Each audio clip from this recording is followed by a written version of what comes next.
Pak, terkait dengan prarekon hari ini, Pak, hasilnya apa? Siapa saja terlibat? Ya, jadi saya sampaikan kepada rekan-rekan sesuai dengan perintah Bapak Presiden bahwa kasus ini harus diungkap sejelas-jelasnya.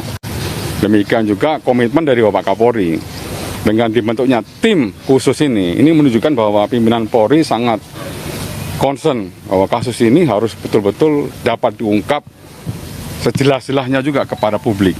Tentunya ada kaidah-kaidah juga yang menurut hukum acara pidana tidak bisa diungkap secara detail ya.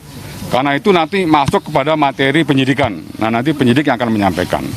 Jadi kegiatan pada hari ini adalah prarekon yang dilaksanakan oleh penyidik Polda Metro Jaya. Juga dihadiri oleh dari Inavis, kemudian dari laboratorium forensik, kemudian dari kedokteran forensik. Ini semuanya menunjukkan bahwa sesuai dengan perintah Bapak Kapolri, komitmen kami bahwa proses pembuktian setiap kasus tindak pidana harus dapat dibuktikan secara ilmiah. Karena ya dengan dibuktikan secara ilmiah ini ada dua konsekuensi. Ya, ini oleh tim penyidik nantinya. Konsekuensi pertama adalah konsekuensi secara juridis. Ya, bukti material formil 184 KUHP ini harus terpenuhi.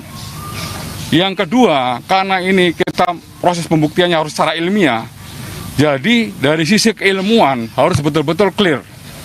Ya, bagaimana keilmuan yang digunakan, metode apa yang akan digunakan, dan peralatan apa yang digunakan, asal agar hasilnya betul-betul ya secara sahih dapat dibuktikan secara saintifik.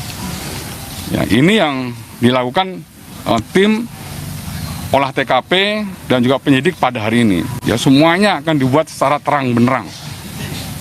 Ini yang saya sampaikan kepada rekan-rekan untuk pelaksanaan kegiatan pada hari ini. Pak, bedanya prarekon di PMJ sama yang hari ini itu apa bedanya, Pak? Ya, kalau di PMJ, prarekon itu harus ada peran pengganti. Ya, peran pengganti sesuai dengan hasil keterangan para saksi dan juga temuan dari tim Lafor, Inavis, Dokpol itu dipadukan.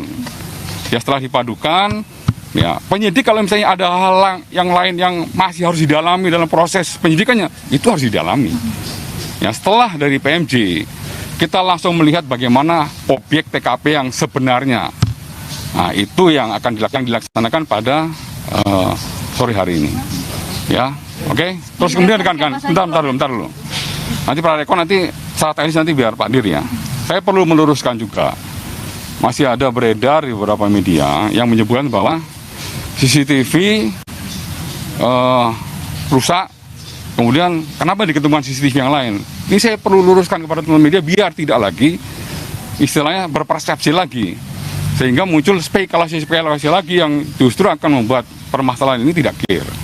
CCTV yang rusak sesuai dengan apa yang disampaikan oleh Kapolres Jakarta Selatan, ini CCTV yang di TKP. Tapi CCTV yang sepanjang jalur ini di sekitar TKP, ini sudah diketemukan oleh penyidik. Demikian juga kemarin saya sampaikan, CCTV dari sepanjang jalan, dari mulai Magelang sampai dengan TKP sini, itu juga sudah diketemukan oleh penyidik. Sekarang masih proses pemeriksaan oleh Lafor untuk mengklarifikasi dan mencocokkan untuk kalibrasi untuk mencocokkan waktunya. Karena waktu yang ada CCTV dengan real time harus sama. Ya, jadi itu saya minta kepada rekan-rekan tolong diluruskan, jangan sampai terjadi ya abuse-nya informasi nanti, ya. Oke? Pak, kuasa hukum dari pihak keluarga ataupun juga pihak keluarga menyebut tidak mengetahui adanya prarekonstruksi baik yang di PMJ atau yang dilaksanakan hari ini. Ya. Nah, sebetulnya komunikasi dengan pihak keluarga ataupun kuasa hukum? Nanti penyidik yang jawab. Itu ranah penyidik ya, itu masuk materi penyidikan dari penyidik yang jawab. Terus kemudian rekan-rekan, perlu saya informasikan lagi kepada rekan-rekan. Sesuai dengan perintah Bapak Kapolri, untuk pelaksanaan ekshumasi harus dilaksanakan sesegera mungkin. Dari hasil komunikasi nanti akan dijelaskan juga oleh Pak Dir.